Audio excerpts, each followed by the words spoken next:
10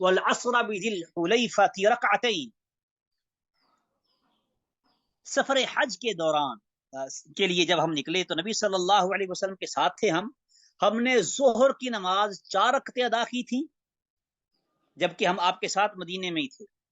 ظہر کے بعد سفر شروع ہوا، پھر ذوالحلیفہ جا کر عصر کی نماز 2 رکعت ادا کی۔ یہ صحیح بخاری کی روایت اس بات پہ شاہد عدل ہے کہ جس دن آپ نے سفر کا آغاز کیا اس دن جمعہ نہیں تھا۔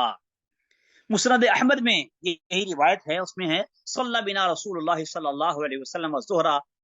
فی مسجدہ بالمدینہ 4 رکعات ثم صلی بنا العصر بذی الحلیفۃ رکعتین آمنا لا یخاف فی حجۃ الوداع، یعنی کہ یہ حجۃ الوداع کی بات ہے۔ امام طبرانی نے معجم الاوسط میں اس روایت کو نقل کیا مزید وضاحت کے ساتھ، صلیت مع رسول اللہ صلی اللہ علیہ وسلم الظہر بالمدینہ 4 رکعات ثم خرج الى بعض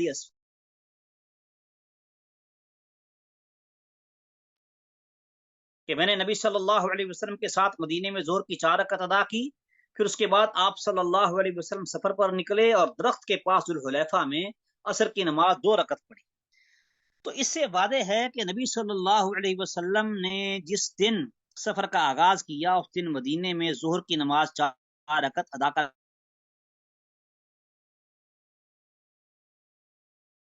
کی۔ اگر ہم 24 ذوالقعدہ کو ہفتے کا دن مان لیں اور مہینہ 29 دن کا شمار کریں تو 9 ذوالحجہ کا دن اہل مدینہ کی رویت کے مطابق ہفتے کے دن آتا ہے، اور اگر ہم 24 ذوالقعدہ کو ہفتے کا دن مانیں اور مہینہ 30 دن کا شمار کریں تو 9 ذوالحجہ کا دن اہل مدینہ کی رویت کے مطابق اتوار کے دن بنے گا، اور مہینے میں 5 کے بجائے 6 دن باقی ہوں گے، جو کہ اس روایت کے برخلاف ہے۔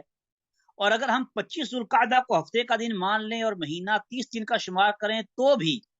9 ذوالحجہ کا دن اہل مدینہ کی رویت کے مطابق ہفتے کے دن آتا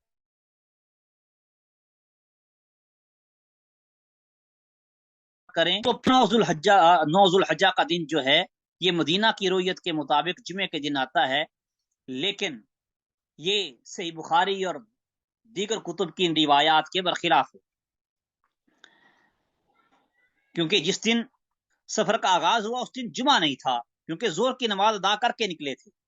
اور جس دن نکلے اس دن ذوالقعدہ کے بھی 5 دن باقی تھے۔ گویا یہ بات یقینی ہے کہ رسول اللہ صلی اللہ علیہ وسلم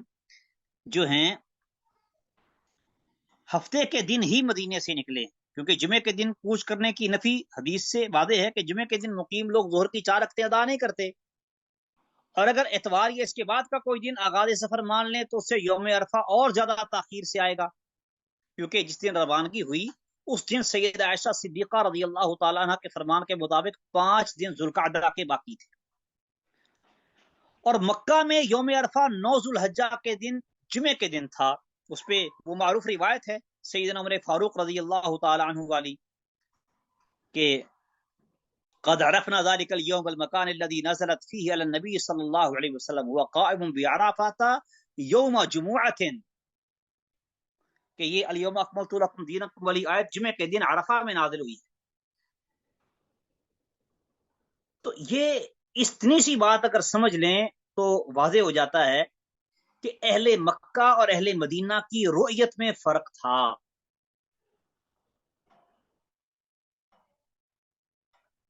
اور وفات کے بارے میں نبی صلی اللہ علیہ وسلم کی صحیح بخاری کے اندر حدیث موجود ہے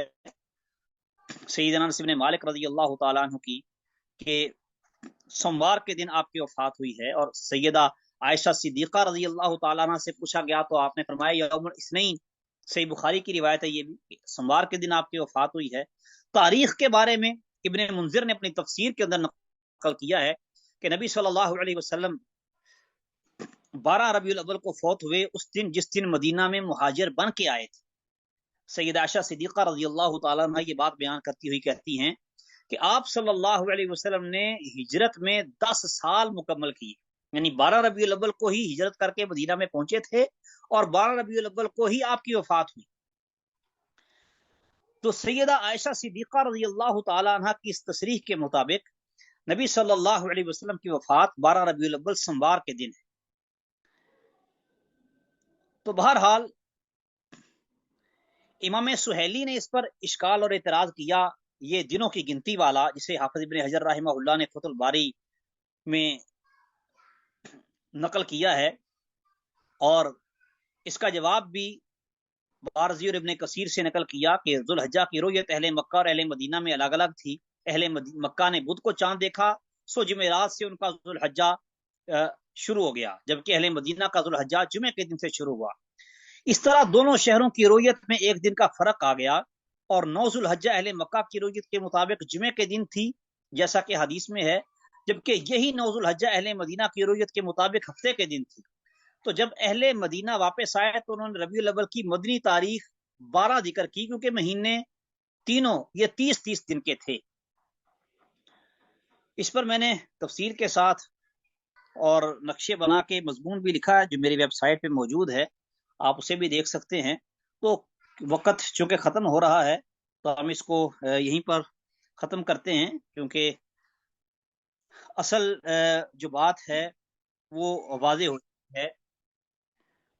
کہ نبی صلی اللہ علیہ وسلم کا یوم وفات 12 ربیع الاول تھا۔ اللہ تعالیٰ سمجھنے اور عمل کرنے کی توفیق دے اور ہمیں ان بدعات سے بچائے۔ والسلام علیکم ورحمۃ اللہ وبرکاتہ۔